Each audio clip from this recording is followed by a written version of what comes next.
They thought they were targeting just another struggling cafe in the sleepy town of Pine Ridge, Montana.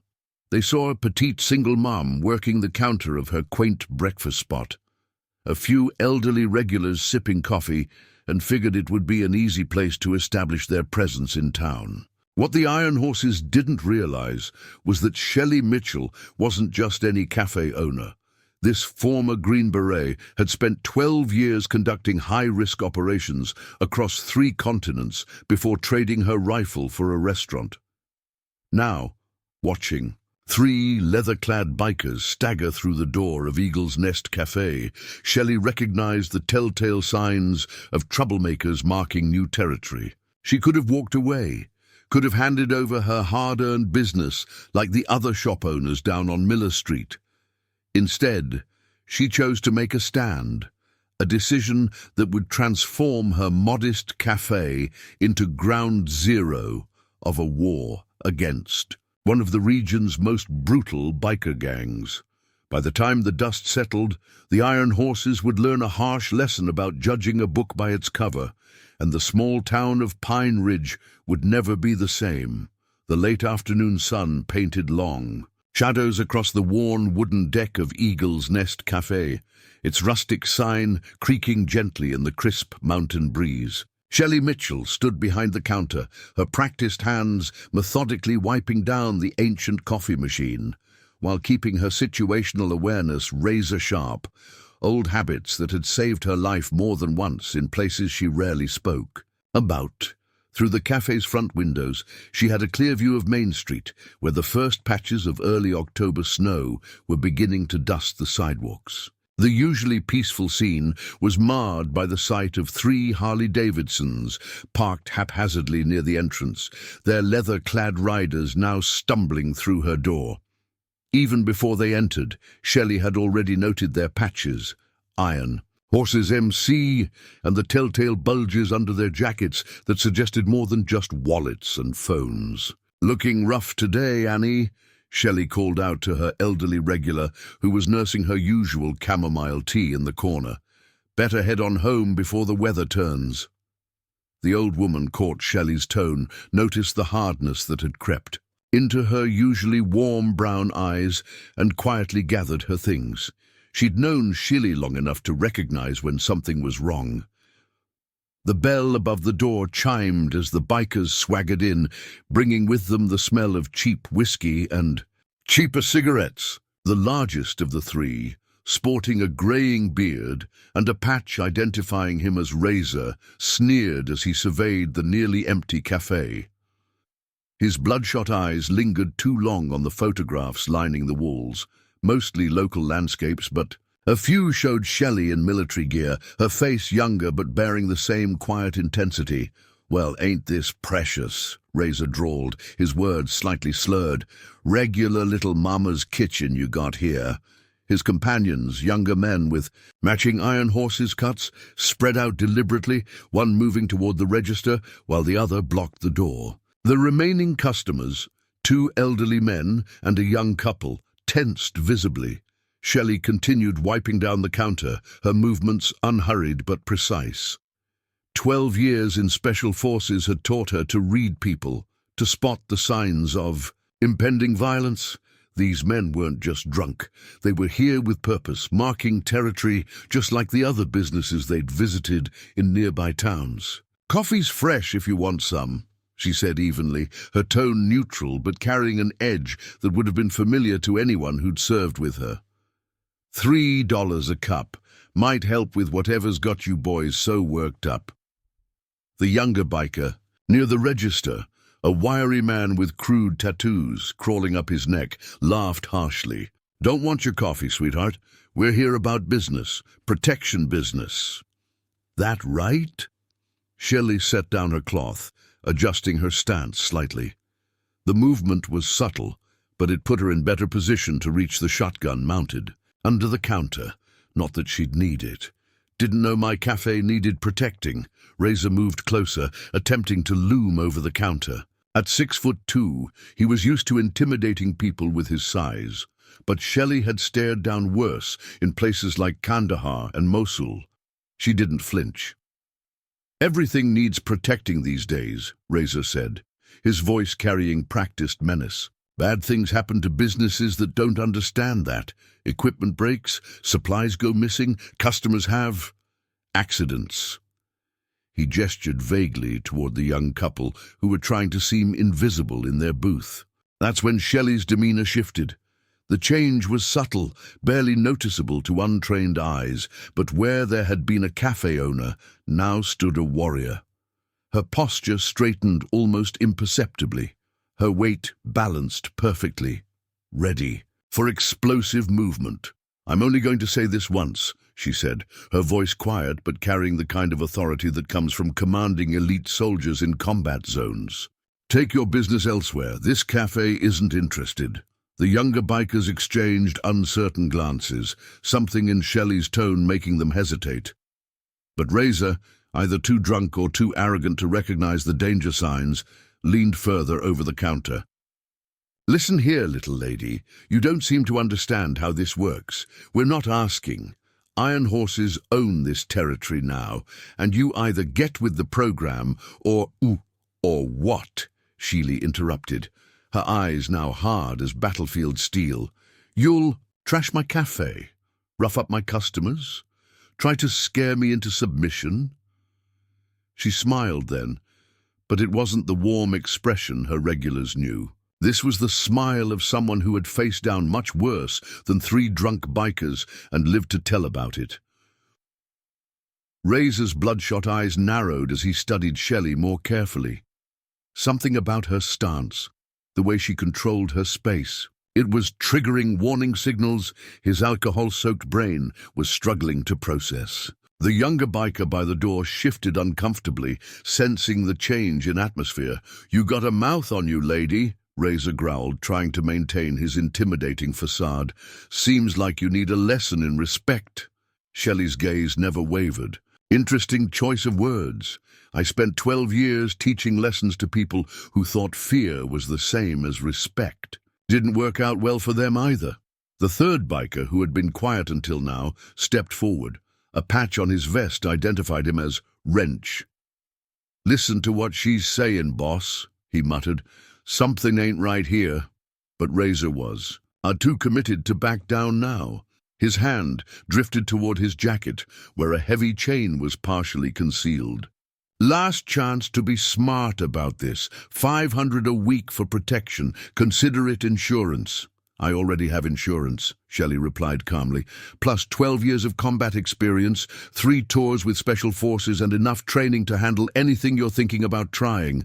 Walk away now while you still can." The young couple in the booth had begun recording discreetly with their phones, something Shelley had noticed but deliberately ignored. Let them document what was about to happen. Evidence could be useful later. Special forces? Razor laughed, but there was an edge of uncertainty in it now. "You expect us to believe that?" Sheely sighed quietly. She'd seen this before, the moment when bullies realized they might have miscalculated but were too proud to back down. Her eyes flicked to the wall of photographs, particularly to one showing her younger self in full combat gear, standing with her Green Beret team in an undisclosed location. "Check the wall if you don't believe me," she said evenly. "Second photo from the left. That's me with the 3rd Special Forces Group. We specialized in counter-terrorism and high-threat operations, the kind of work that makes dealing with drunk bikers feel like a slow Sunday afternoon." The younger bikers were openly staring at the photos now, recognition dawning in their eyes. Even through their drunken haze, they were beginning to understand just how badly they had misjudged the situation. "Boss," Wrench said more urgently, "maybe we should—" "Shut up!" Razor snapped, his face reddening with a mixture of alcohol and wounded pride. He turned back to Shelley, jabbing a finger in her direction. "I don't care if you were Army, Navy, or the goddamn Marines. This is our territory now, and you're gonna learn." Shelley moved then, her actions so smooth and precise. They seemed almost casual. In one fluid motion, she caught Razor's extended finger, twisted it expertly, and used his own momentum to slam his face into the counter. Before his companions could react, She had him pinned, his arm locked behind his back at an angle that promised extreme pain with the slightest increase in pressure. "First mistake," she said quietly, her voice carrying clearly in the stunned silence. "Underestimating your opponent. Second mistake, threatening people under my protection. But your biggest mistake?" She increased the pressure slightly, causing Razor to grunt in pain, thinking that my café was an easy target. The younger bikers stood frozen, clearly out of their depth. This wasn't how these visits usually went. Their typical targets, small business owners intimidated by their reputation and numbers, didn't turn out to be combat-trained veterans who could neutralize their leader in seconds. "Now," Shelley continued, her tone conversational but carrying steel beneath it, "we're going to have a civilized discussion about your future plans for my café. I'll release your arm, you'll stand up slowly, and we'll all pretend you didn't just try to threaten a former Green Beret in her own establishment. Sound good?" Razor managed a pained nod, his earlier bravado completely evaporated. Shelley released him, stepping back smoothly to maintain tactical advantage. The biker straightened up, rubbing his shoulder and trying to salvage some dignity. "This ain't over," he muttered, but the threat sounded hollow even to his own ears. "Actually, it is," Shelley replied. "At least for tonight. Take your friends, leave my café, and seriously reconsider your business model. Next time, I won't be so gentle." The bikers backed toward the door, their earlier swagger replaced by uncertainty. As they mounted their motorcycles outside, Shelley noticed another bike pulling up, this one carrying Dave Cooper, Pine Ridge's chief of police. He'd probably received calls from concerned citizens about the Iron Horse's presence in town. Dave entered just as the bikers roared away, their retreat more hasty than dignified. He took in the scene, the stunned but unharmed customers, the slight disarray at the counter, and Shelley's collected demeanor. "Everything okay here, Shelley?" asked, though his slight smile suggested he already knew the answer. "Just fine, Dave," she replied, resuming her work behind the counter. "Had some potential customers who couldn't quite handle their liquor, or their egos." The police chief nodded, accepting the cup of coffee she offered. "Iron Horses have been causing trouble in neighboring towns. Figured it was just a matter of time before they tried Pine Ridge." "Well," Shelley said, a hint of steel returning to her voice, "they just learned that Pine Ridge isn't like other towns, and my café isn't like other businesses." Dawn broke over Pine Ridge, painting the mountain peaks in shades of amber and gold. Shelley had opened Eagle's Nest early, as she did every morning, but today felt different. The air itself seemed charged with tension, like the atmosphere before a thunderstorm. She'd seen it before in other places, the calm before violence erupted. Chief Cooper sat at the counter, his third coffee growing cold, as he reviewed reports on his tablet. "Got some information on our friends from yesterday," he said quietly, glancing around to ensure no one was within earshot. "Iron Horses aren't just your typical motorcycle club. They've got connections to organized crime, drug trafficking, weapons, the whole package.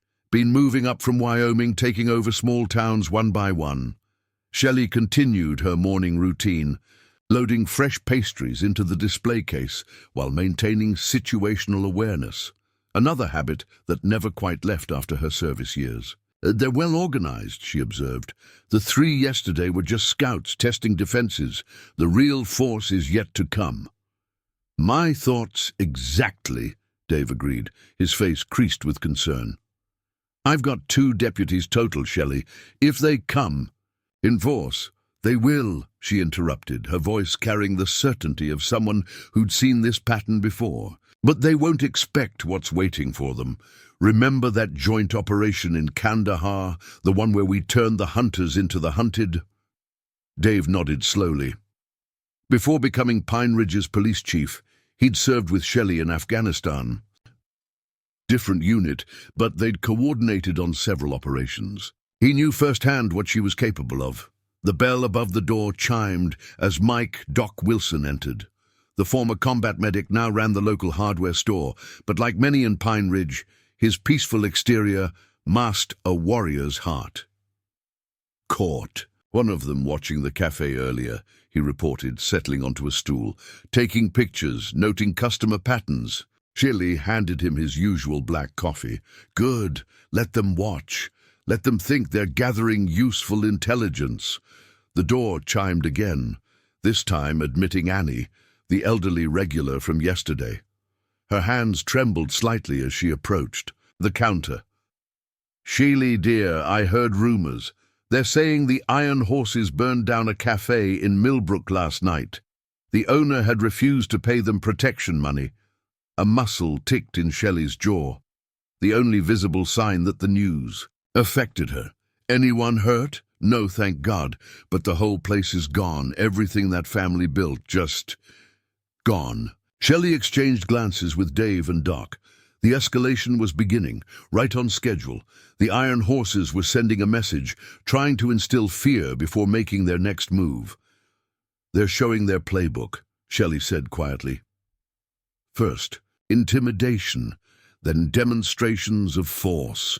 They want everyone scared, compliant, before they move in with their real operations.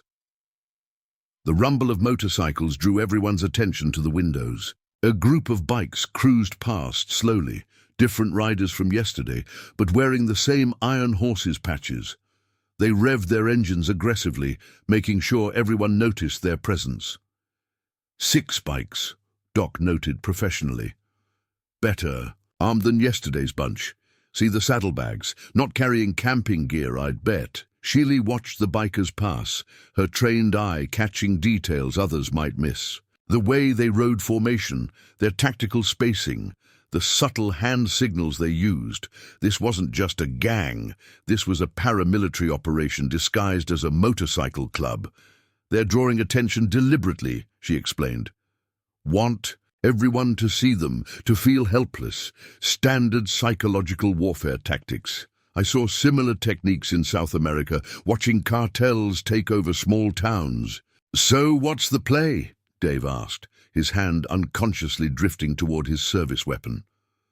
We let them think it's working, Shelley replied, her voice taking on the calm authority that had once guided Special Forces teams through hostile territory. Let them believe we're just another small town, scared and vulnerable. Meanwhile, she moved to the cafe's office, returning with a worn leather notebook. Inside were hand-drawn maps of Pine Ridge, tactical notes, and contingency plans she'd developed since buying the cafe. Old habits died hard, and Shelley had never been one to leave things to chance. I've got some calls to make, she continued. People who owe me favors, others who've been looking for a chance to strike back at operations like this. Doc, spread the word to our other friends in town. Dave, keep your deputies visible, but not provocative. Let the Iron Horses think they're intimidating us. Another group of bikes roared past, their riders making threatening gestures at the cafe windows. Shelley didn't even look up from her notebook. Shelley?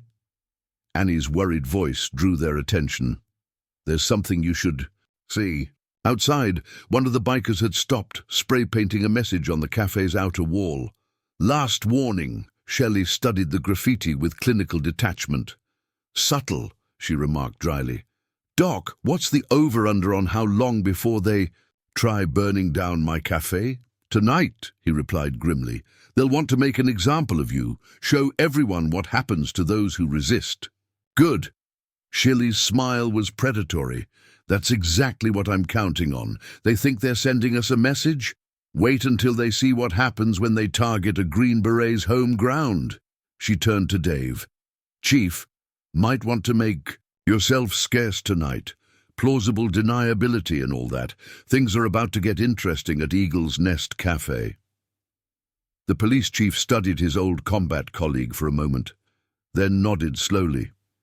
He recognized the look in her eyes, the same one she'd worn before leading particularly daring operations overseas. The Iron Horses thought they were dealing with a simple cafe owner, but they were about to learn the hard way why Shelley Mitchell's unit had earned the nickname Silent Death in certain parts of the world.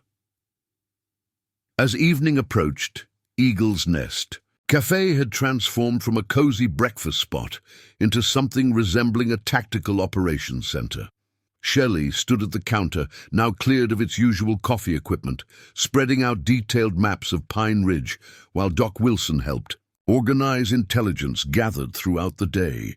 "Got confirmation from my contact at the truck stop," Doc reported, marking another location on the map. "Iron Horses have at least 30 bikes gathering at the old lumber mill, more arriving every hour." Shelley nodded, her mind already calculating angles, approaches, and choke points, just like she'd done countless times in combat zones. "They'll wait until full dark. Try to catch us sleeping, make it quick and dramatic." The bell above the door chimed as Jake Martinez entered. The local mechanic had served with the Rangers before settling in Pine Ridge, and his expression was grim. "Just finished my rounds," he said, joining them at the counter. "Counted 12 bikes doing surveillance runs. They're photographing every approach to the cafe, logging customer patterns." "Let them look," Shelley replied, marking positions on the map. "Everything they see is what we want them to see." The cafe's evening regulars had been quietly evacuated earlier, leaving only a core group of veterans and trusted allies. In the corner, Tom Brick Jackson, a former Marine Corps demolitions expert who now ran the local construction company, was methodically checking equipment bags. Near the kitchen, Lisa Chen, who'd served as a communications specialist in Afghanistan, was setting up a makeshift radio center. "They're not just coming for the cafe, are they?" Lisa asked, looking up from her equipment. Shelley shook her head. "No. Iron Horses need this territory for their operations. My cafe's just the symbol. They have to make an example of anyone who stands up to them. Break one business owner publicly, the rest fall in line." "Like that cafe in Millbrook," Doc added grimly. "Exactly. But they're about to learn the difference between intimidating civilians and taking on someone who's spent their life planning for worst-case scenarios." Jake approached with his phone, showing surveillance photos of bikers gathering at various points around town. "They're positioning blocking forces on all major roads. Try to prevent any response when they hit the cafe." Shelley studied the photos, her tactical mind processing the information. Standard procedure: isolate the target, prevent reinforcement, but they don't know about the tunnel system. The others gathered closer as Shelley pointed to her map. During the town's mining days, Pine Ridge had developed an extensive network of maintenance tunnels. Most were forgotten now, but Shelley had spent months mapping them after buying the cafe. "Doc, you and Lisa take the north tunnel. It comes up behind Henderson's Hardware. Jake, you and Brick cover the south approach through the old mine shaft.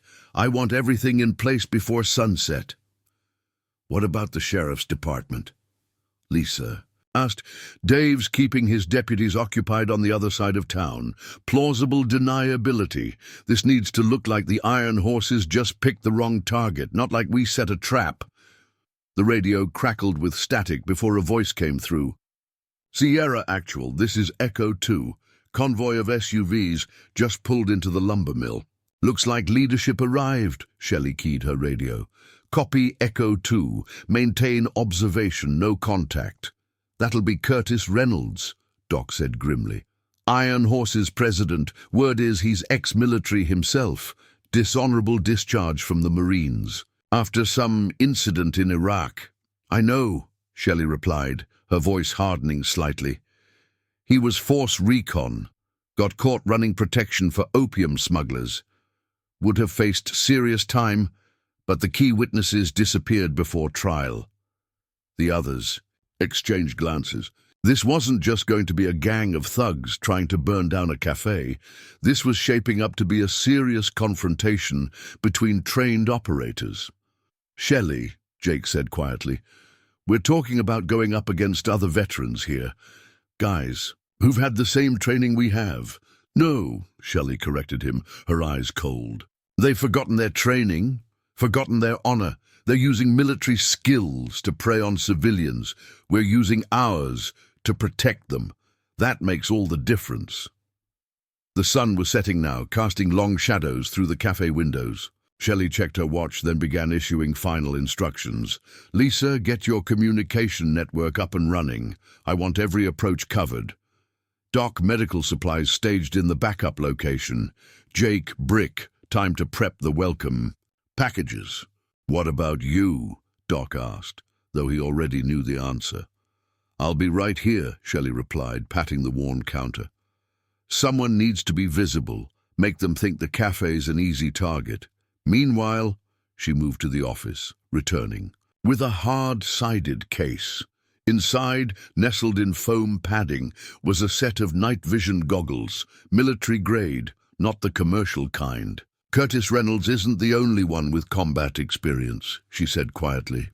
Difference is, I never forgot my training, never stopped planning for contingencies, and I definitely never stopped practicing the skills that kept my team alive. In places a lot worse than Pine Ridge.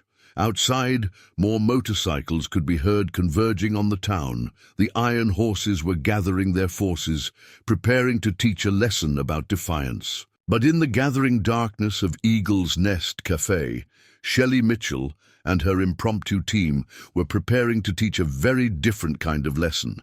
One about the dangers of underestimating a veteran who had never truly left the battlefield. Behind, night had fallen over Pine Ridge, the mountain town unusually quiet except for the distant rumble of motorcycles. Inside Eagle's Nest Café, Shelley moved through her familiar closing routine, making everything appear normal to any watching eyes. But nothing about this night was normal. Movement on the north side. Lisa's voice crackled through the concealed radio. 4 bikes doing another pass. They're getting bolder. Shelley continued wiping down tables, her movements deliberate and unhurried. Through the cafe's windows, she noted the bikers' positions, their patrol patterns. They were professional. She had to give them that. Curtis Reynolds had trained them well. The bell above the door chimed, and Shelley tensed slightly before recognizing Annie's distinct shuffle.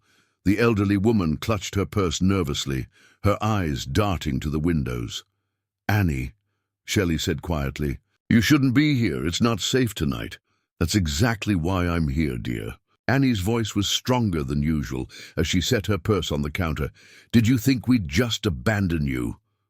Before Shelley could respond, the door chimed again. This time it was Harold Chen, Lisa's father and owner of the local grocery store. Then came Maria Rodriguez from the flower shop, Bill Thompson from the hardware store, and several others, all local business owners who had faced Iron Horse's intimidation. What are you all doing here? Shelley asked, though she already knew the answer. Same thing you did for us, Harold replied, his accent thick with emotion. Making a stand. Doc emerged from the back room, his medical bag at ready. Shelley, we've got company approaching through the tunnels. Friendly company. Through the underground passages came more supporters, veterans from neighboring towns who had heard about the situation, retired law enforcement officers, even a few active duty soldiers on leave who recognized the importance of what was happening in Pine Ridge. Guess word got around, Jake commented, helping to distribute radio equipment to the newcomers. Iron Horses didn't just threaten a cafe, Maria said, her voice firm. They threatened our community. We've watched them burn down businesses in other towns, destroy people's lives. Not here, not tonight. Shelley studied the gathered crowd, her tactical mind already adapting plans to include the unexpected reinforcements. These weren't trained, operators like her original team, but they brought something equally valuable, determination and local knowledge. Listen up, she called out, her voice carrying the quiet authority that had once commanded Special Forces teams. This isn't going to be like their other attacks. They're expecting to find a helpless cafe owner, maybe a few scared customers. Instead, they're going to run into a community that's done being afraid. Through the windows, more bikes could be seen gathering at the town's edges. The Iron Horses were assembling their force, preparing to make an example of the one business owner who had dared to resist. "Sierra Actual, this is Echo 3, the radio crackled. "Large group forming at the lumber mill. Looks like they're getting ready to move." Shelley began assigning positions, utilizing each person's strengths. Harold and the other business owners would maintain normal appearances in their shops, providing extra eyes throughout the town. The veterans and former law enforcement would form the actual resistance, positioned strategically along the Iron Horse's likely approach routes. "Remember," she instructed, "this isn't about fighting. It's about showing them that Pine Ridge isn't like other towns. We're not isolated targets. They can pick off one by one. We're a community." Annie, who had insisted on staying despite Shelley's concerns, was setting up coffee and sandwiches in the back room. "They think they can break us by burning down a cafe," the older woman said, her voice surprisingly fierce. "This cafe is more than just a building. It's where we gather, where we support each other. It's the heart of Pine Ridge." Sheely checked her watch. Based on the Iron Horses pattern in other towns, they'd move soon, probably around midnight when they thought the town would be asleep. "Lisa, status on communications?" "Network's up," the former communications specialist replied. "Got coverage on all approaches. Everyone's linked in." "Doc, medical?"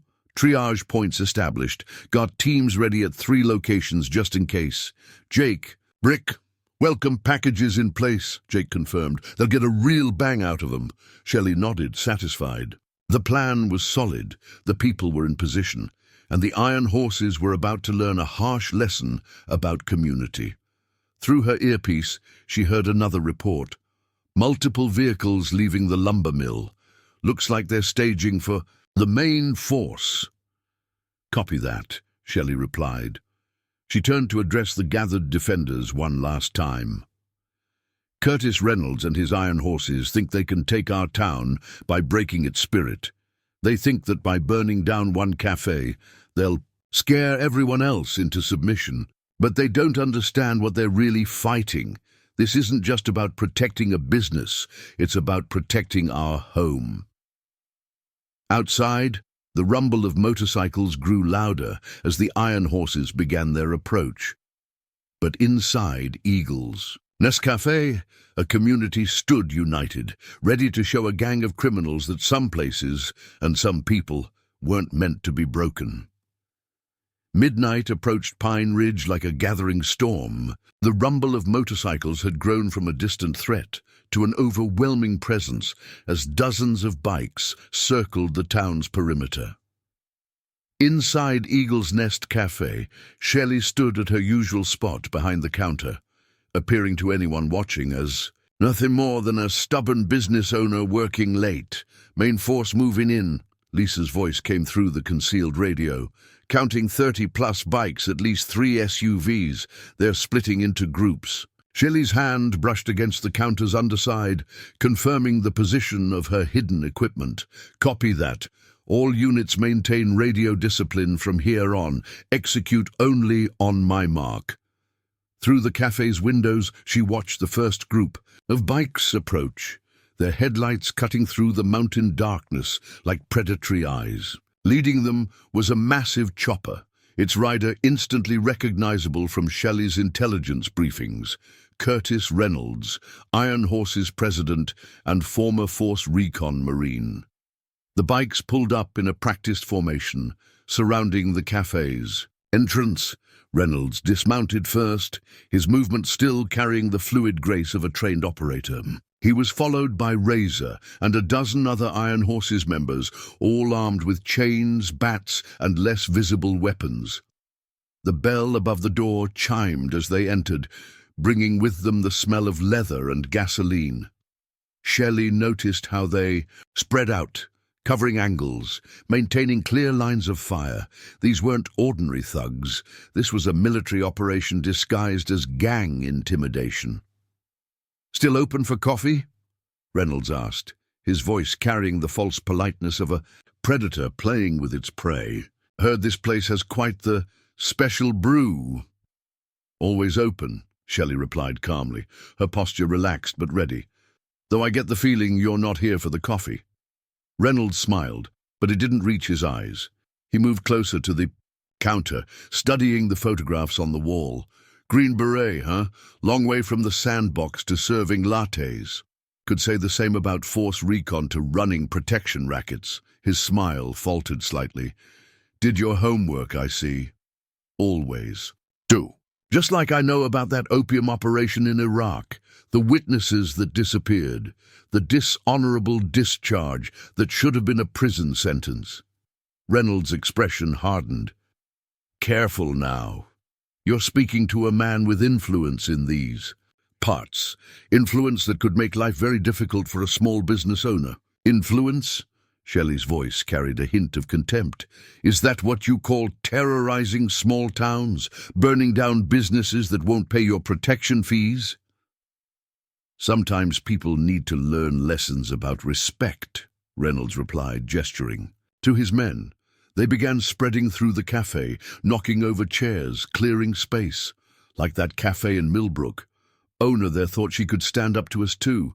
Now she's got nothing but ashes. Shelley watched them position themselves, noting each placement, each angle. Through her earpiece, she could hear Lisa coordinating the hidden observers throughout town. Everything was being recorded, documented. "Last chance," Reynolds offered, pulling out an envelope thick with cash. "Take the money, close down for a week while we establish our presence in town. By the time you reopen, Pine Ridge will understand its new management structure." Shelley made a show of considering the envelope. "Interesting offer. Got a counter-proposal for you, though." "Oh, this should be good.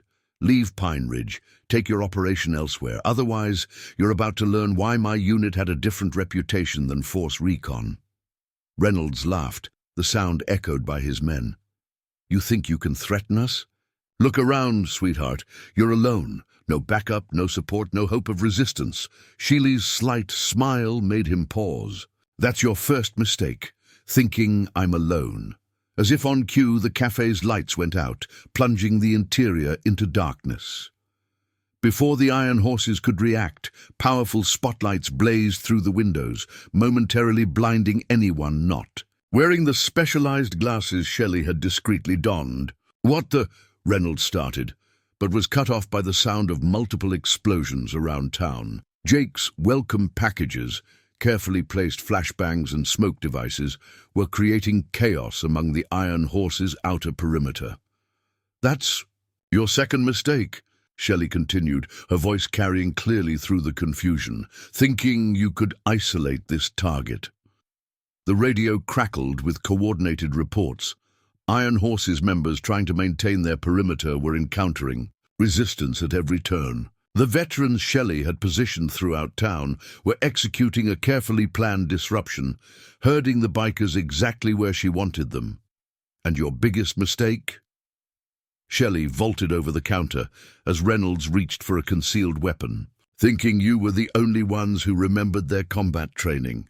The café erupted into chaos. Reynolds's men, struggling to adjust to the darkness and unexpected resistance, found themselves facing not just Shelley, but a coordinated response they'd never anticipated. Through the windows, more explosions and confusion could be seen as the rest of Pine Ridge came alive, the community executing their roles in Shelley's carefully crafted plan. "You've just started a war," Reynolds snarled, finally managing to draw his pistol. "No!" Shelley replied, her voice deadly calm as she moved through the darkness with practiced ease. "I just ended one before you could really get it started. The only question is, how many of your people have to get hurt before you realize it?" Chaos erupted inside Eagle's Nest Café as Reynolds and his men struggled to adapt to the sudden shift in power. The specialized glasses Shelley wore gave her perfect clarity in the artificially created darkness, while the iron horses stumbled and collided with each other, their eyes still adjusting from the brilliant flash of the spotlights. Sierra Actual. "Perimeter teams are engaged." Lisa's voice came through Shelley's earpiece. "Multiple hostiles attempting to regroup at secondary positions." Shelley moved like a ghost through her café, her movements precise and deliberate. Reynolds fired blindly in her direction, but she was already gone, positioning herself for the next phase of her plan. "You're surrounded!" Reynolds shouted, trying to rally his men. "We've got the whole town locked down!" "Do you?" Shelley's voice seemed to come from everywhere and nowhere. "Check your comms. See how many of your outer teams are still responding." Reynolds grabbed his radio, barking commands. Static answered him. Outside, more explosions and confusion could be heard as Jake and Brick's carefully placed devices continued to disorient the Iron Horse's perimeter forces. "Third floor, Henderson's Hardware," Lisa reported. "Two hostiles attempting to establish sniper position." "Team 2, handle it," Shelley commanded quietly. Through her earpiece, she heard the acknowledgement as Doc's group moved to neutralize the threat. Reynolds was starting to realize just how thoroughly he'd been outmaneuvered. His men, trained to intimidate civilians, were instead facing coordinated resistance from multiple directions. Every escape route they tried was blocked. Every rallying point was already compromised. "Listen up!" Reynolds called out, his voice carrying the authority of his military training. "Form up back to back. Don't let them separate us." "Good advice," Shelley commented from the darkness, but about 3 minutes too late. The Iron Horses tried to comply, but in the confusion, they couldn't tell friend from foe. Several of them had already been quietly neutralized by Shelley's veterans, who moved through the darkness with practiced efficiency. "Boss," one of the bikers called out in panic, "the bikes! They're hitting the bikes!" Through the windows, they could see figures moving among their parked motorcycles. The sound of air hissing from slashed tires filled the night. "That's what happens when you leave your escape route unprotected," Shelley said, her voice now directly behind Reynolds. "Basic tactical error. You taught them better than that in Force Recon, didn't you?" Reynolds spun, firing again, but Shelley was already moving. His shot shattered a coffee mug, sending ceramic shards flying. "Sierra Actual police scanner shows multiple calls coming in," Lisa reported. "State police dispatch is activating." "Right. On schedule," Shelley whispered. Everything was unfolding according to her plan. The Iron Horses had walked right into a trap months in the making. Outside, more of Reynolds' men were discovering that Pine Ridge wasn't the easy target they'd expected. Every alley they tried to use for cover was already occupied by veterans who knew the terrain intimately. Every attempt to establish a defensive position was met with precisely placed flashbangs and smoke devices.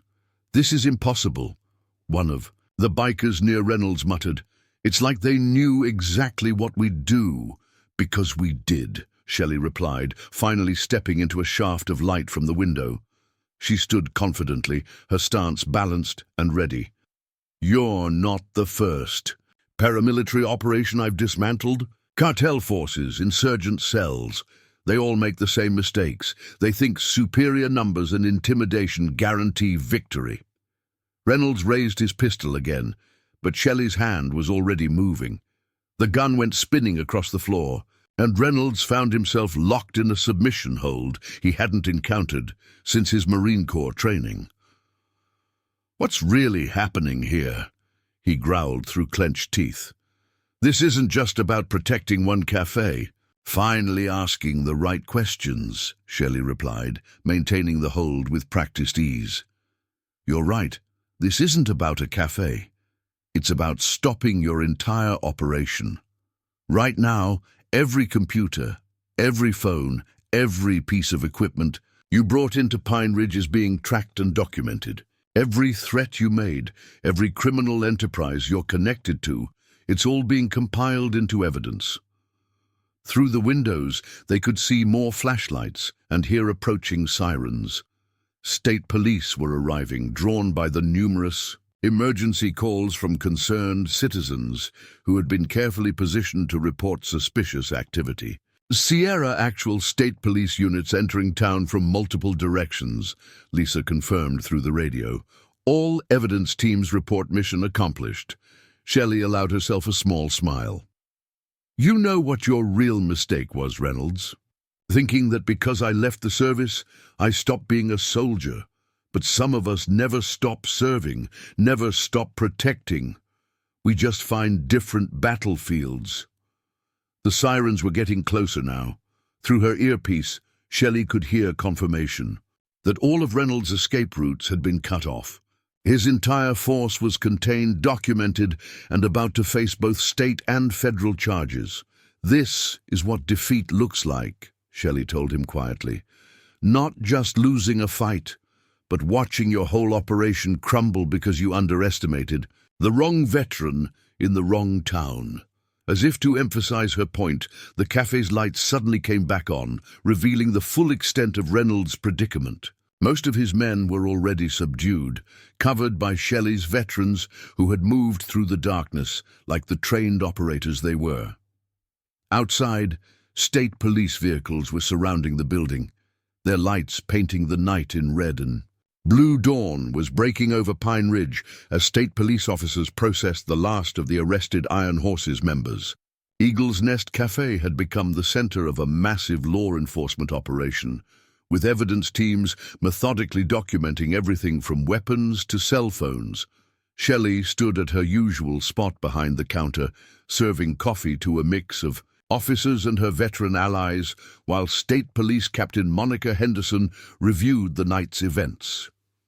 "This is incredible," Henderson said, spreading out preliminary reports across the counter. "We've been trying to build a case against the Iron Horses for months. One night in your cafe gave us more evidence than a year of investigation." Shelley nodded, watching as Reynolds was led to a transport vehicle in handcuffs. "You'll find their entire operation on those phones and laptops. Drug routes, protection rackets, connections to larger criminal enterprises. They documented everything, a little too thoroughly," Doc added, joining them with fresh medical supplies. He'd spent the last hour treating minor injuries from the night's operation. Almost like they never expected anyone to get access to their devices. "That was their weakness," Shelley explained, pouring more coffee. "Reynolds ran the Iron Horses like a military unit, complete with after-action reports and operation logs.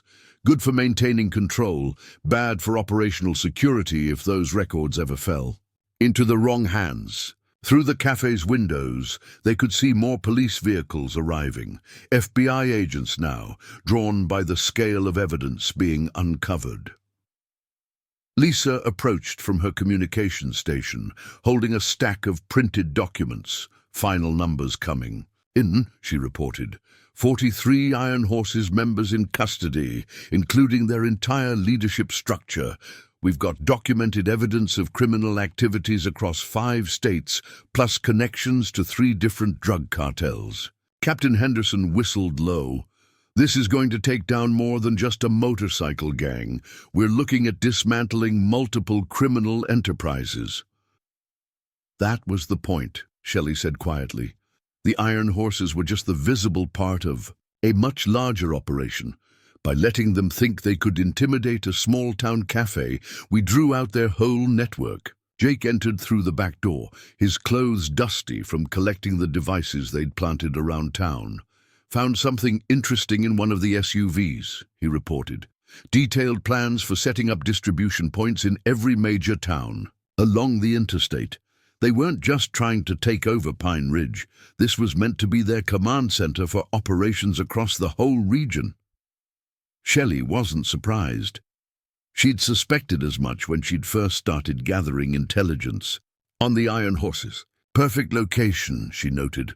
"Small town, minimal law enforcement presence, easy access to major transport routes. They thought they'd found an ideal base of operations. Instead, they found you," Annie said proudly, emerging from the kitchen, where she'd been helping clean up after the night's chaos. More FBI agents entered the cafe, accompanied by what appeared to be federal prosecutors. They headed straight for Shelley, their expressions a mix of amazement and professional interest. "Ms. Mitchell," one of them asked, extending his hand. "I'm Special Agent Roberts. What you've accomplished here, this is going to have repercussions far beyond Pine Ridge." Shelley accepted his handshake firmly. "Just protecting my community, Agent Roberts. Same as I did in uniform, just with different tactics." "About those tactics," Captain Henderson interjected, reviewing more reports. "The level of coordination, the precision of the operation. This wasn't just a community standing up to criminals. This was a military-grade sting operation. Sometimes the best way to protect something isn't through direct confrontation," Shelley explained, echoing lessons she'd learned in special forces.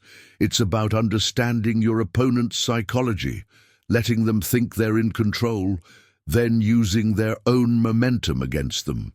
Through her cafe's windows, Shelley could see the town coming alive. Local residents were emerging, surveying the aftermath of the night's events. There was no fear in their expressions, only pride and relief. "You know what impresses me most," Doc said, watching another group of Iron Horse's members being processed. "Not just taking them down, but how you did it. No casualties, minimal property damage, and enough evidence to ensure they never threaten another town again." Special Agent Roberts nodded in agreement.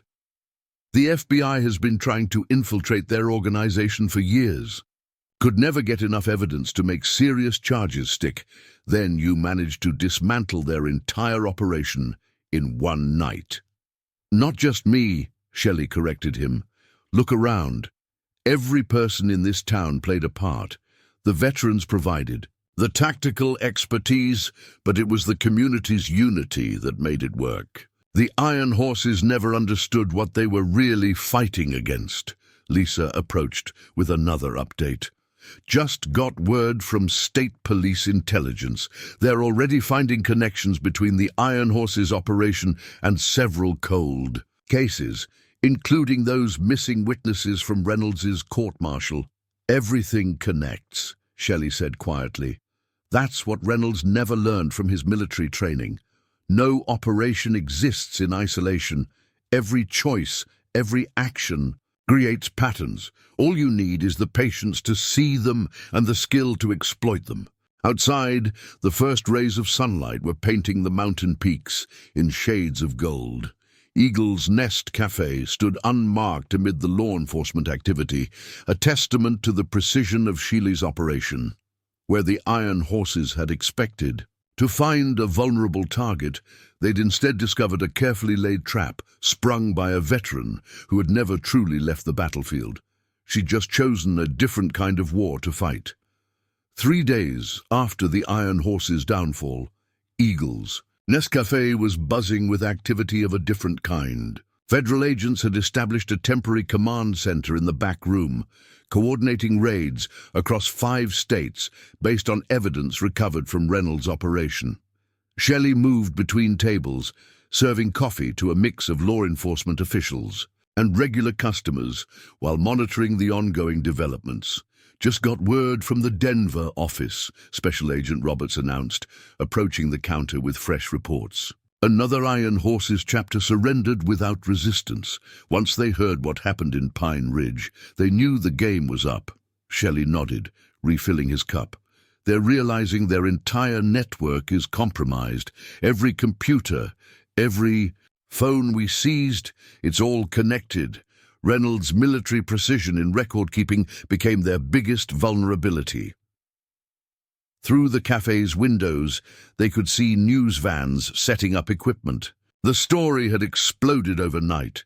How a small-town cafe owner with special forces background had orchestrated the takedown of a major criminal enterprise. The national media was calling it Operation Coffee Break. "Got more updates?" Lisa called from her makeshift communications center. "FBI just raided 3 warehouses based on data from Reynolds' laptop. Found evidence linking the Iron Horses to drug operations in 6 countries. Doc Wilson entered, carrying a stack of local newspapers. The headlines told the story. Small Town Heroes, How Pine Ridge Stood Up to Organized Crime. Green Beret's Café Becomes Battleground for Justice. Community Unity Defeats Criminal Empire. "You're famous now," Doc said. laying out the papers. "Every law enforcement agency in the country wants to know how you did it." Sheely allowed herself a small smile. "They're missing the point. This wasn't about tactical brilliance or military training. It was about a community refusing to be intimidated." Captain Henderson arrived with more files. "We're finding connections everywhere. The Iron Horses weren't just a motorcycle gang. They were the public face of a sophisticated criminal network. Drug trafficking, weapons smuggling, money laundering. Reynolds was building an empire until he made the mistake of threatening the wrong café," Annie added proudly, arranging fresh pastries in the display case. Jake Martinez entered through the back door, his expression excited. "You need to see this," he said, pulling up a news feed on his tablet. "Other towns are following Pine Ridge's example. 3 more communities have formed veteran-led neighborhood watch programs. They're using our model to protect their businesses." Shelley watched the report with interest. The ripple effects were spreading faster than she'd anticipated.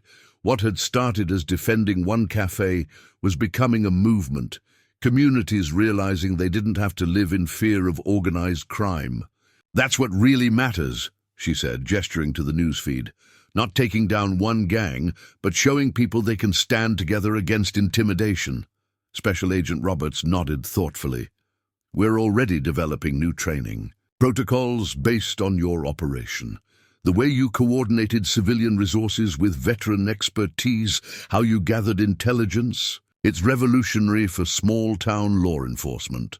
The bell above the door chimed as Maria Rodriguez entered, carrying a large arrangement of flowers. "From the Business Owners Association," she explained, setting them on the counter. Everyone wanted to show their appreciation. Sheely accepted the gesture with grace, but her mind was already processing new information coming through her network of contacts. The Iron Horse's collapse was creating a power vacuum, and other criminal organizations would try to fill it. "Sierra Actual, this is Echo 2, her radio crackled. "Got movement at the state line. Looks like the Devil's Legion MC is testing boundaries." "Already?" Doc asked, overhearing the report. Shelley checked her maps, where Lisa had marked known territories of rival gangs. "They're opportunists, see a weakness, try to exploit it, but they're missing the bigger picture." "Which is?" Captain Henderson inquired. "Pine Ridge isn't weak anymore. Neither are the surrounding communities. The Iron Horses didn't just lose their territory, they exposed a new model of resistance. Other gangs trying to move in will face organized, prepared communities." Through the cafe windows, they could see more residents gathering, drawn by the media presence. But there was something different about them now. A confidence, a unity that hadn't existed before the Iron Horse's attack. "You know what's really remarkable?" Lisa observed, reviewing communication logs. "During the entire operation, not one person broke ranks. Everyone played their part, followed the plan. That kind of community trust, it's rare." Sheely nodded, thinking about how far Pine Ridge had come, because they weren't just following orders or acting out of fear. They were protecting their home, their way of life. That's stronger than any gang loyalty.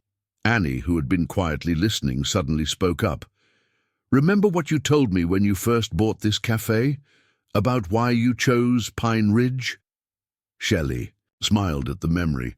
"I said I was looking for a place worth protecting, somewhere I could use my skills to build something positive instead of just destroying threats." "Well," Annie gestured around the busy cafe at the mix of federal agents, local residents and media crews, "I'd say you found it, and more importantly, you helped us find the strength to protect it ourselves." Outside, more news vans were arriving as the story continued to spread. But inside Eagle's Nest Café, Shelley focused on serving coffee and monitoring reports from her expanding network. The Iron Horses were finished, but her mission wasn't over. She had shown one community how to stand against organized crime. Now that model would spread, creating a new kind of resistance that no criminal enterprise could easily overcome. 1 month after the Iron Horse's downfall, Eagle's Nest Café hosted a community celebration. The parking lot was filled with locals, law enforcement officers, and veterans from neighboring towns, all gathered to mark the transformation of a small mountain community. Shelley moved through the crowd, serving her signature coffee while catching snippets of conversation about the changes sweeping through the region. Final report from the FBI task force, Special Agent Roberts announced, joining Shelley near the cafe's entrance. The evidence from Pine Ridge led to over 200 arrests across 7 states. Reynolds' organization wasn't just dismantled, it exposed corruption networks we didn't even know existed. Shelley watched as families mingled with federal agents, local business owners chatted with state police officers, and veterans shared stories with community members. The barriers that had once divided them had crumbled in the face of their unified stand. Got more news from the federal prosecutor, Captain Henderson added, approaching with fresh documentation. Reynolds took a plea deal, 25 years. Minimum plus full cooperation in ongoing investigations. His testimony is bringing down criminal enterprises across the country. And the Iron Horses? Shelley asked, though she already knew the answer. Completely disbanded, Lisa confirmed from her position near the communication setup they'd maintained. No one wants to wear those colors anymore. The names become synonymous with failure in the criminal world. Doc Wilson emerged from the Café, carrying a tray of fresh pastries. Remember how it started? Just 3 drunk bikers thinking they could intimidate a small-town cafe owner. They made the same mistake others have made before, Shelley reflected, watching children play safely in the streets that had once been under gang surveillance. Thinking that leaving the battlefield means leaving the fight behind. Some of us just choose different battles. Through the crowd came Annie, moving with more confidence than she had a month ago. Look what came in the mail, she said, holding up a newspaper. The headline read, Pine Ridge Model, Small Towns Fight Back Against Organized Crime. The article detailed how communities across the country were adopting what they called the Pine Ridge Protocol, combining veteran expertise with civilian resources to create resilient defense networks against criminal organizations. Sierra. Actual, this is Echo 3, Sheely's radio crackled. Got reports from Thompson Falls. Their new community watch program just deterred another gang trying to establish territory. No violence, just showed them it wasn't worth the trouble. Sheely smiled. The ripple effects were spreading faster than she'd anticipated. What had started as protecting one cafe had evolved into a movement, empowering communities to stand against intimidation and crime. Jake Martinez approached, his tablet displaying maps of the region. Check this out, he said excitedly. Every red dot is a town that's implemented our training program. A month ago, there were none. Now look. The map was covered in red dots, spreading out from Pine Ridge like a wave of resistance. Each point represented a community that had learned to protect itself, to stand united against criminal influence. You created something special here, Special Agent Roberts observed. Not just a tactical victory, but a complete paradigm shift in how small towns handle organized crime. Shelley shook her head. I just showed them what was possible. The community did the real work. They found their strength, their unity. That's something no criminal organization can break. Maria Rodriguez, now heading the Business Owners Association, joined the conversation. The best part, new businesses are opening in town. People feel safe here, protected. That cafe in Millbrook that the Iron Horses burned down. The owners rebuilding, using our security model. The celebration continued as the sun began to set over the mountain peaks. Local musicians had set up in the parking lot, playing while children danced and adults shared stories of their towns. Transformation. The fear that had once gripped Pine Ridge was gone, replaced by a sense of empowerment and community pride. You know what really defeated the Iron Horses? Doc asked, watching the festivities. not just your military training or tactical planning. It was showing people they had a choice, that they didn't have to live in fear. Shelley nodded, thinking about how far they'd come. That's what Reynolds never understood. He thought fear was power, but real strength comes from unity, from people standing together to protect what matters. Annie, who had become something of a community organizer since the incident, was already planning the next town meeting. "We're starting a training program for other communities," she announced proudly, teaching them what we learned, how to organize, how to resist, how to stand together. "The Iron Horses thought they could break us by burning down a cafe," Lisa added. "Instead, they lit a fire they couldn't control. A fire of resistance that's spreading across the country." As night fell over Pine Ridge, the cafe's lights cast a warm glow over the gathering. Shelley stood in the doorway of Eagle's Nest, watching her community celebrate not just a victory over one gang, but the discovery of their own strength. "Some battles choose you," she said quietly, echoing words she'd learned long ago in Special Forces. "The only question is whether you're ready to fight them. And thanks to what happened here, communities everywhere will be ready for a long time to come." The celebration continued under the star-filled Montana sky, but it was more than just a party. It was a declaration that small towns didn't have to be victims, that communities could stand together against any threat, and that sometimes the most important victories aren't won on traditional battlefields, but in the hearts and minds of people who decide to take a stand. 6 months after the Iron Horses' defeat, Eagle's Nest Café had become more than just a local breakfast spot. The modest establishment had transformed into a symbol of community resistance, drawing visitors from across the country who wanted to learn from Pine Ridge's example.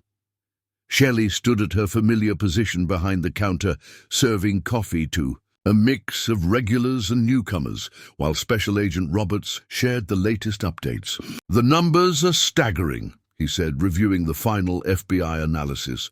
"Thanks to Reynolds' testimony and the evidence we gathered here, we've shut down criminal operations in 12 states, nearly 500 arrests, over $1 billion in seized assets, and dozens of corrupt officials exposed." Shelley nodded, watching through her windows as another group of community leaders arrived. They'd come from a small town in Oregon, seeking guidance on implementing what the media now called the Pine Ridge Protocol. "Got the latest statistics from the regional task force," Lisa called from her now permanent communication station in the corner. "Organized crime attempts to establish territory in small towns have dropped 70% since our story went public. They're learning to avoid communities that show signs of unified resistance." Doc Wilson entered, followed by a group of veterans who'd driven up from Wyoming. "Another success story," he announced proudly. "That town near Casper we helped last month, they just drove out the Devil's Legion MC without firing a shot. Just showed them a united front, made it clear the community wouldn't be intimidated." "That's 14 towns now," Jake added, updating their tracking map. Red dots covered several states, each representing a community that had successfully implemented Pine Ridge's defense model, and more requesting training every week. Through the cafe's windows, Shelley could see Annie leading another tour group around town. The elderly woman had become Pine Ridge's unofficial historian, telling visitors the story of how one cafe's stand against intimidation had sparked a regional movement. "Sometimes I wonder what Reynolds thinks about all this," Captain Henderson mused, joining them at the counter. "Sitting in his cell, watching everything he built crumble, while the town he tried to break becomes a blueprint for community defense. He made the same mistake others have made before," Shelley replied, preparing fresh coffee for the arriving visitors. "Thinking that fear and force were enough to control people, he never understood that true strength comes from unity, from people standing together for something they believe in." Maria Rodriguez hurried in, excitement clear on her face. "You won't believe this," she said, holding up the latest issue of Time magazine. The cover story read, "The Pine Ridge Revolution, How Small Towns Are Winning the War Against Organized Crime." "It's not just about fighting back anymore," Lisa observed, scanning the article. "Communities are getting proactive, implementing security measures, forming alliances. Criminal organizations can't find easy targets because there aren't any. Every small town is a potential Pine Ridge now." Shelley moved to the wall of photographs, which had grown considerably. Alongside her military photos were now images of Pine Ridge's transformation. The night they stood against the iron horses, the community celebrations that followed, and pictures of other towns that had successfully adopted their model. "Sierra Actual, this is Echo 4, her radio crackled. "Got visitors from the FBI Academy. They want to incorporate the Pine Ridge case study into their training program." "Tell them to come on in," Shelley responded. "Coffee's fresh." Special Agent Roberts smiled. "From a cafe owner defending her business to creating a national training model for community-based crime prevention. Not bad for 6 months' work." "That's missing the point, though," Shelley said, watching as more visitors filled her cafe. "This was never about one person or one business. It was about showing people they had a choice, that they didn't have to accept intimidation as inevitable." Annie returned with her tour group, leading them to tables where veterans waited to share their experiences. The cafe had become a living classroom, where communities learned not just tactics and strategies, but the fundamental principles of standing together against threats. "Remember what you told those first 3 bikers?" Doc asked, a knowing smile on his face. "About how some of us never stopped serving, never stopped protecting?" Shelley nodded, thinking back to that first confrontation that had started everything. "Never thought it would lead to this, though. Creating a network of protected communities, changing how small towns deal with organized crime. That's the real victory," Captain Henderson added. "Not just defeating one gang, but creating a lasting change." The Iron Horses didn't just lose their territory. They accidentally sparked a revolution in community defense. Outside, more vehicles were arriving. Law enforcement officials, community leaders, veterans offering their expertise. Pine Ridge had become a beacon, showing others that resistance wasn't just possible, it was practical and effective. "Got something to show you?" Lisa called, pulling up a new map on her screen. This one showed criminal organization territories across the region, marked in different colors. "See all that white space? Those are areas where organized crime can't establish control anymore. They're calling it the Pine Ridge effect, when communities become too strong to intimidate." Shelley studied the map, remembering the night she'd chosen to make a stand instead of backing down. One decision, one moment of resistance, had triggered a chain reaction that was still spreading. "You know what the Iron Horses never understood," she said, addressing the gathered crowd in her cafe.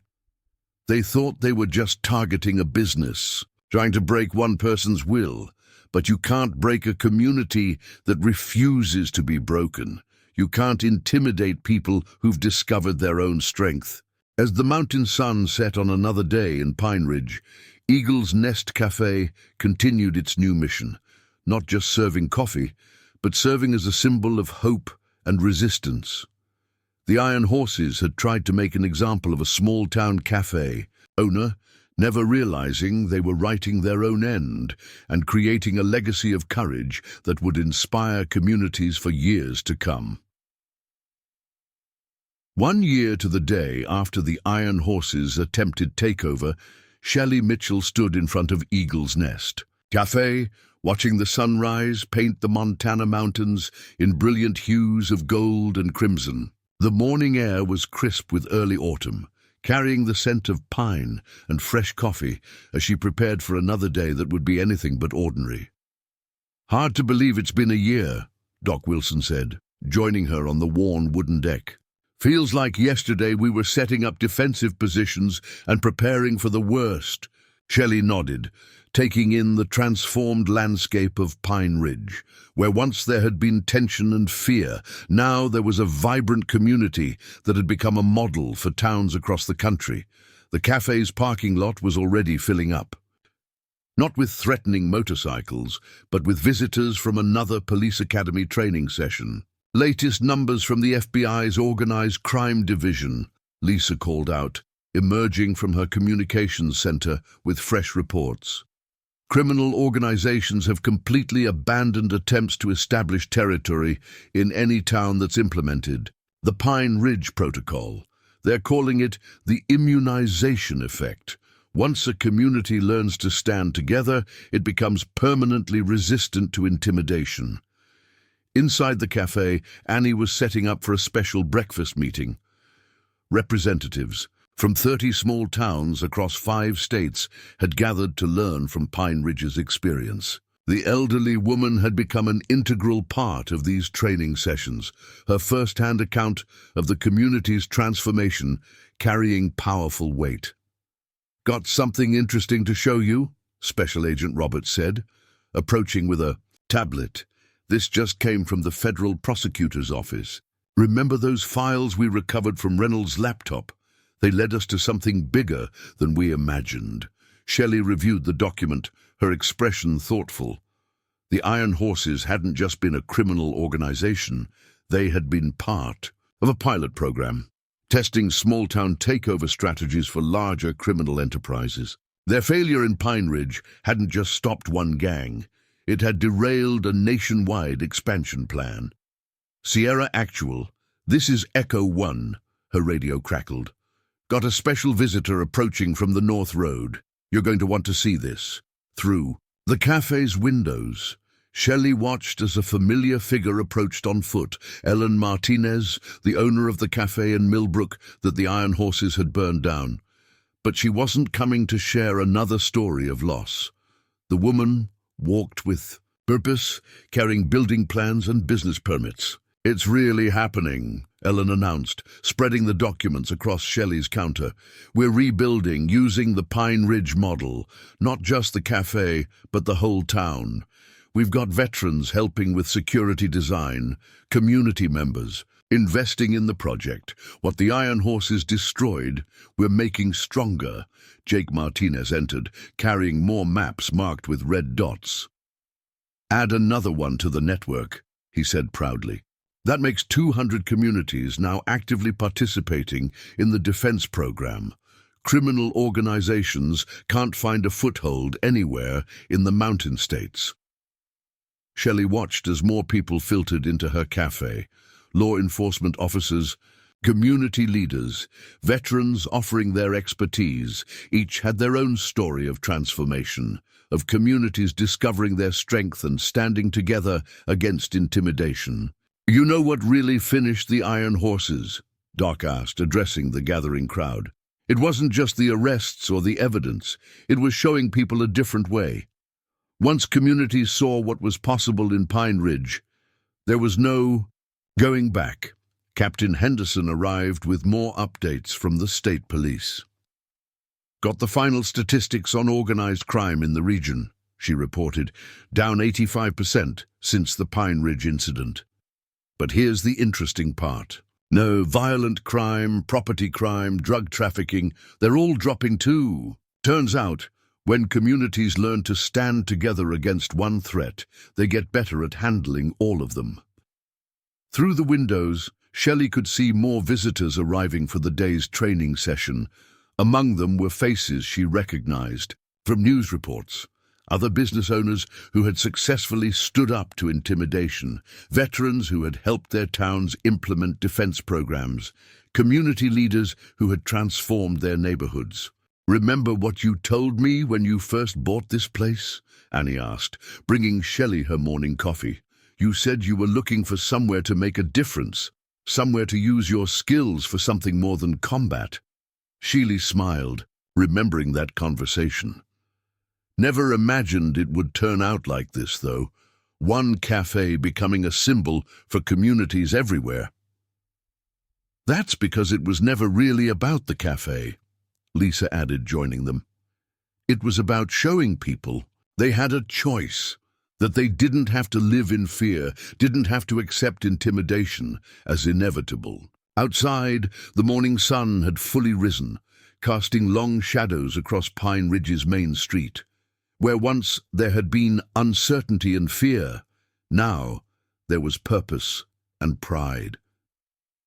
The Iron Horses had tried to make an example of a small-town cafe owner, never realizing they would become the example instead, a warning to criminals everywhere about the power of united communities. As Shelley moved through her busy cafe, serving coffee and sharing experiences with visitors, she reflected on the journey that had brought them here. One decision to stand against intimidation had sparked a movement that was still growing, still transforming communities across the country. "You know what Reynolds never understood," she said to the gathered crowd. "He thought he was fighting one person trying to break one business.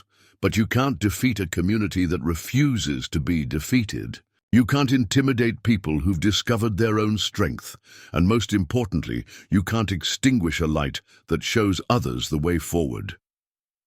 The cafe buzzed with activity as another day of training began, but Shelley paused for a moment, at her familiar spot behind the counter. Through the windows, she could see the future they'd built, not just for Pine Ridge, but for every community that refused to bow to intimidation.